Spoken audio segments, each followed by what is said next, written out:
अनुपम पक्का। खेर जो है, जैसे उनकी एक लंबी जर्नी है, एक्टर के रूप में उनका बहुत सम्मान है, और सारांश जैसी फिल्म में जो उन्होंने किया, तो उसके बगैर तो बात ही नहीं होती है।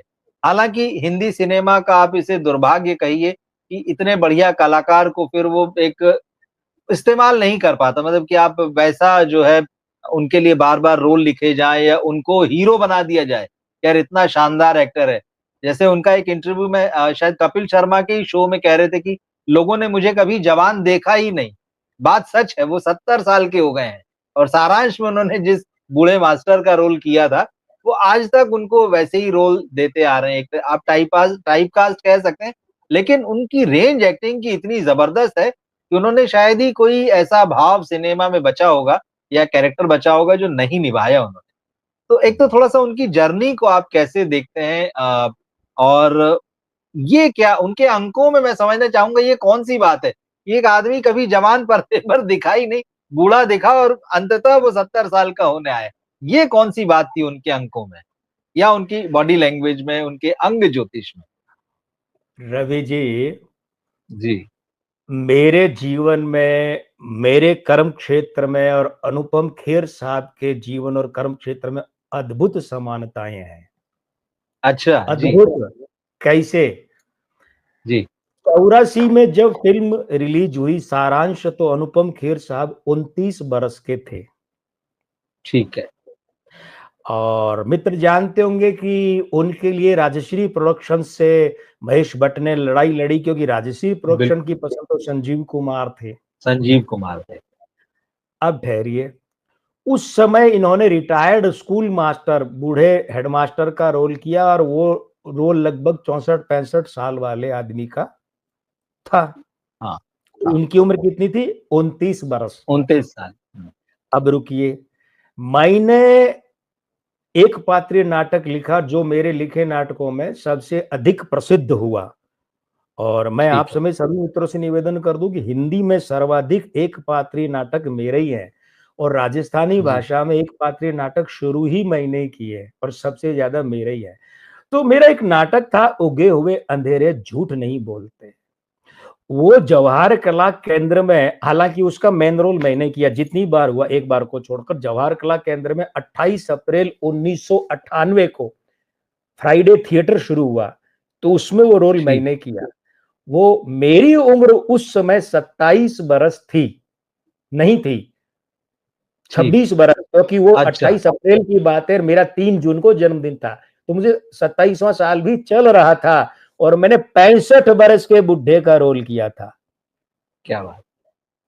और क्या है, कर लिया ऐसे नहीं, हुँ, हुँ। नाम नहीं लूंगा, लेकिन रोल के बाद में राजस्थान के एक बहुत बड़े जो रंगकर्मी है, रंग समीक्षक हैं, आप भी नाम से जान जाएंगे, वो पीछे जी, आए, और जवाहर कला केंद्र के रंगमंच निदेशक उस समय हुआ करते थे, मेरे बहुत आदरणीय सरताज नारायण माथुर साहब। पीछे हम ग्रीन जी। रूम में थे, तो उनसे आके बोले कि यार मुझे मिलवाओ। फिर वो पूछे कि अरे सरताज जी, ये रिटायर कब हुए? तो सरताज जी हंस के बोले, अरे कुमार इधर आ। अरे बोले, उनका नाम लेके, यार इसकी नौकरी नहीं लगी अभी तक, क्या रिटायर हुआ? तो वो बोले ऐसे, विश्वास नहीं हुआ। और खैर एक बात और कह दूं, एक महिला आई पीछे, अपने जी। पति को, बुजुर्ग थे दोनों, बोले मैं तो ऐसे नाटक अपने श्रीमान जी को आइंदा देखने कभी नहीं लाऊंगी, पूरे नाटक में रो रहे थे। ओह!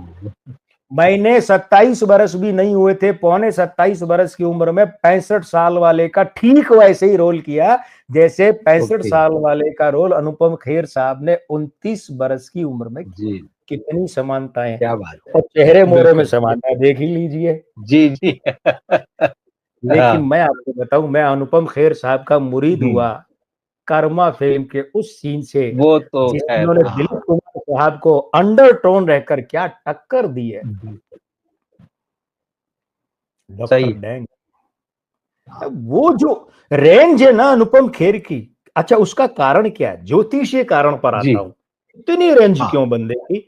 और आप देखिए, कर्मा फिल्म को छोड़ दे तो हर फिल्म में इनको बातों नहीं दिखाया जाता है, वाचाल बहुत ज्यादा हाँ। बोलने वाला, बिल्कुल, बिल्कुल।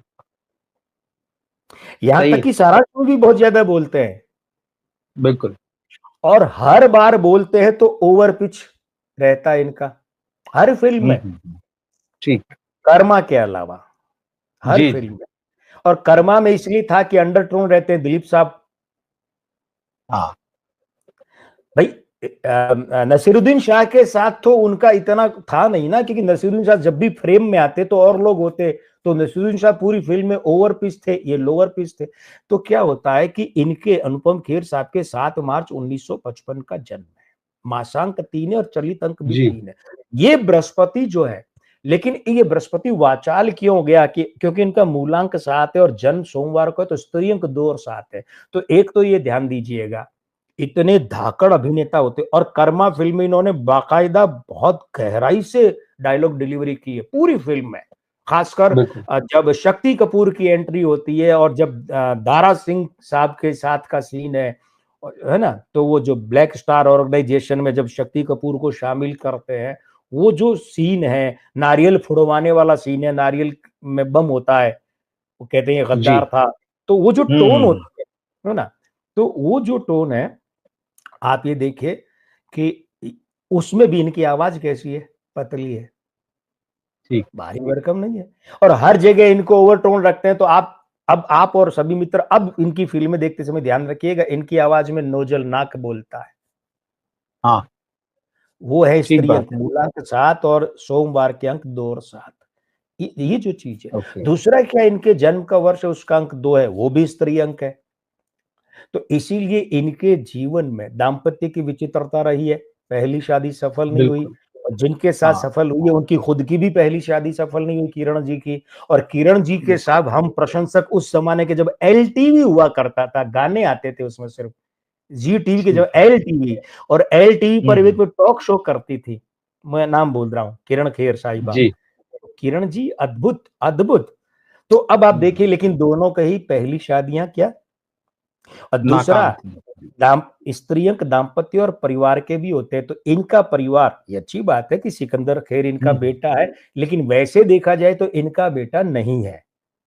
सिकंदर खेर किरण जी की बायोलॉजिकल पहली नहीं, शादी। जी, हाँ, बायोलॉजिकल नहीं है, बात बिल्कुल, बायोलॉजिकल की करेंगे तो फिर तो एक अलग बात है, बाकी जी, तो सब हाँ, इन्होंने पुत्र से बिल्कुल, बढ़कर माना है, बिल्कुल पुत्र ही माना है, तो वो प्रशंसनीय है। ठीक बात, तो बड़े प्यारे इंसान है। तो एक तो मैंने अंग ज्योतिष से विश्लेषण किया कि इनकी आवाज ऐसी क्यों है, दूसरा बिल्कुल, इनका चेहरा मोहरा ऐसा क्यों है, और तीसरा हाँ, कि इनको इनको सब लोगों ने ऐसा क्यों बातूनी वाचाल बताया, उसका कारण बताया। अब मैं आता हूं भविष्य पर। ठीक है, ये जो 70वां साल गया है, अभी गया, इसी 70वें साल से अब 9 साल और बचे हैं, 79वें साल तक इनके जीवन का एक अच्छा सफल दौर आरंभ हुआ है। ओके, बतौर कलाकार ये इनके लिए अच्छा, प्रतिष्ठा, सम्मान, इन सब हुँ, का हुँ, है। हुँ, 79वें साल में जाकर स्वास्थ्य झटका दे सकता है, लेकिन इसी दरमियान जो हुँ, संवेदनशील हुँ, बात है वो ये रहेगी कि इन्हें अपनी श्रीमती जी के स्वास्थ्य का ध्यान रखना है। किरण जी ओके, के इनके यहाँ से, और अपनी माताजी, जी, इनकी माताजी अभी हैं, बिल्कुल, विद्यमान है। बिल्कुल है, हाँ, हाँ, प्रभु ने स्वस्थ लंबा जीवन दें।